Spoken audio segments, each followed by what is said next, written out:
오늘 하나님께서 우리에게 주신 말씀은 요한복음 19장 28절의 말씀입니다. 요한복음 19장 28절. 그 후에 예수께서 모든 일이 이미 이루어진 줄 아시고 성경을 응하게 하려 하사 이르시되 내가 목마르다 하시니 내가 목마르다. 이 말씀이 가당칠언의 5번째입니다. 예수님은 빌라도 법정에서 채찍으로 얻어맞아서 몸이 찢기고 많은 피를 흘리셨습니다. 그리고 십자가를 지고 골고다 언덕에 오르셨습니다. 그리고 제가 설명했던 것처럼 대못을 박으셨습니다. 많은 피를 흘렸다는 것은 무엇을 의미합니까? 우리 사람에게 가장 필요한 것, 바로 물이 부족하다는 것입니다.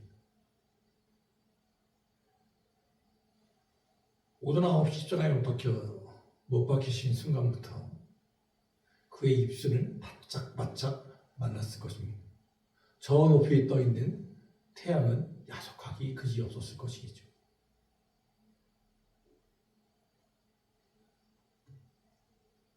가장 큰 육체의 고통, 생살이 찢어지고 목이 마릅니다.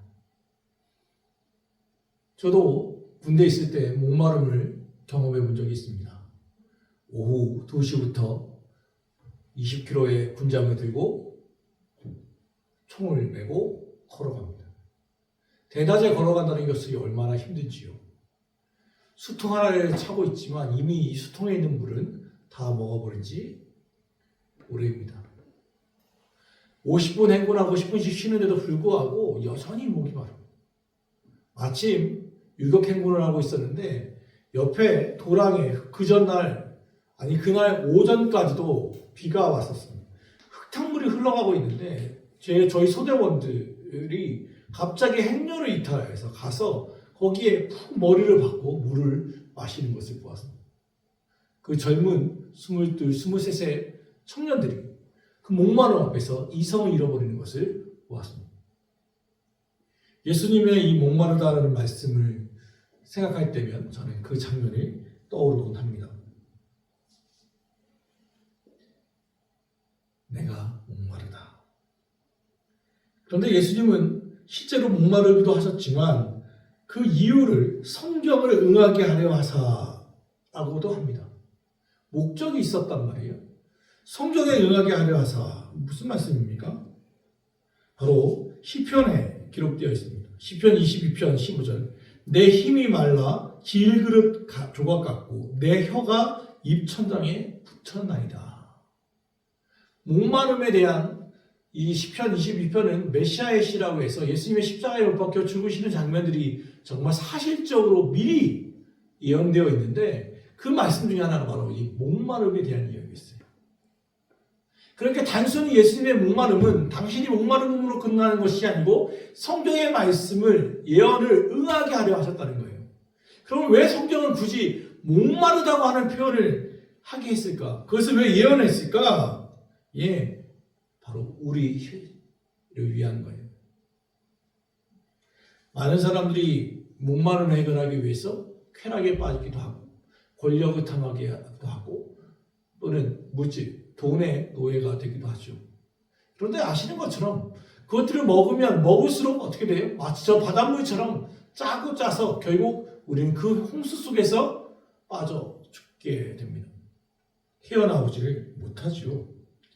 수가성 여인을 생각해 봅니다. 사마리아 수가성에서 한 여인을 예수님이 만났습니다. 그래서 그 여인은 남들이 다 오지 않는 가장 뜨거운 12시에 물을 뜨러 우물에 왔다가 예수님을 만나죠. 왜 그렇게 되었습니까? 그녀는 남편만 5이 있었던 여인이고 지금 있는 남편도 아니라고 했으니까 6명을 갈아치운 여자예요.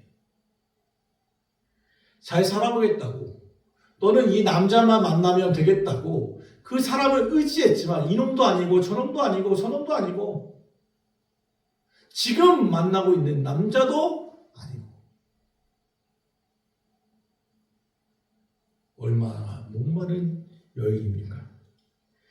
예수님이 그 여인에게 이렇게 얘기합니다. 이 물을 마시는 자마다 다시 목마르려니와 내가 주는 물을 마시는 자는 영원히 목마르지 아니하리니 나의 주는 물은 그 속에서 영생하도록 솟아나는 샘물이 되리라. 그랬더니 그 여인이 나에게도 허락해달라고 이야기하지 않습니까? 그리고 결국 그는 예수님이 메시아인 것을 믿고 그렇게 자기를 외면했던 마을에 달려가서 내가 메시아를 만났다, 내가 그리스도를 만났다 자랑하며 달려가는 장면을 우리 요한복음 4장에서 확인할 수 있습니다. 사랑하는 가까운 교회 성도 여러분, 옛날 영화 중에 곡성이라고 했나요? 무엇이 중요한지? 정말로 우리의 목마름을 해결할 수 있는 게 무엇인지를 고민해보는 한 주가, 하루가 되시기를 바랍니다. 필립 얀시의 뜻밖의 만난 하나님이라는 책이 있습니다. 거기에 보면 이런 내용이 있는데요. 스페인 선원들이 항해를 하고 있습니다. 그런데 마침 표류하게 돼요. 그들의 위치를 잃어버리게 되죠. 그러다가 결국 흘러가서 어디에 가냐면 아마존강 상류에 그들이 도착합니다. 오랫동안 표류하면서 배에 있었던 물은 다 바닥났습니다. 그런데 그들은 어디에 있어요? 아마존강에 있어요. 아마존강은 저는 가보진 않았지만 다큐멘터리를 보면 얼마나 넓습니까? 그게 바다와 같은 거예요. 바다와 같은. 바닷물을 마시면 죽지만 아마존강은 뭐예요? 민물이에요. 민물. 마실 수 있어요? 없어요? 마실 수 있어요. 아니 너무 많지요. 그런데 이 스페인의 선원들은 너무 넓다 보니까 아직 그들은 대서양이라고 믿었던 거예요. 그래서 그 아마존강의 물을 떠마실 생각을 하지 못하고 그렇게 한 사람씩 목이 말라 고통스러워하며 죽어가는 장면이 나와요.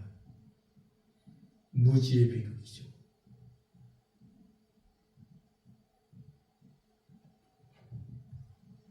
우리가 알아야 할 예수님은 어떤 분이십니까? 생수의 근원 되신 분이십니다.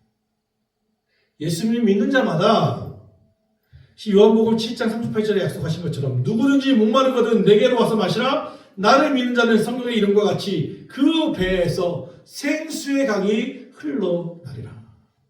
이 땅의 목마름을 해결할 수 있는 이는 오직 예수 그리스도라는 것을 믿으시고 그렇게 살아갈 수 있기를 바랍니다.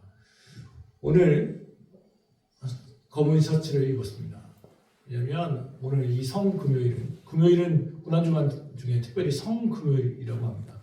예수님이 바로 오늘 오전 9시부터 오후 3시까지 십자가에 달리신 시간이기 때문입니다.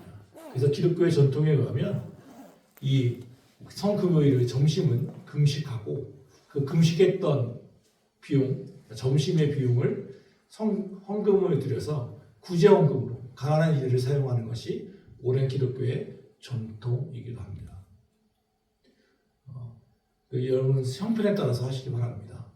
힘을 많이 쓰셔야 하는 분은 금식하지 마시고 혹시 하실 수 있다면 금식하시면서 그 1시간 십자가에 달리신 예수님의 묵상하고 그분의 이 목마르다는 말과 함께 우리도 함께 목마름이라는 게 무엇일까 깊게 고민해보고 생수의 근원 되신 예수님을 사랑한다고 우리가 함께 찬양하고 또 고백하는 그런 한 주, 그런 성금요일 되기를 바랍니다. 우리 같이 기도하겠습니다.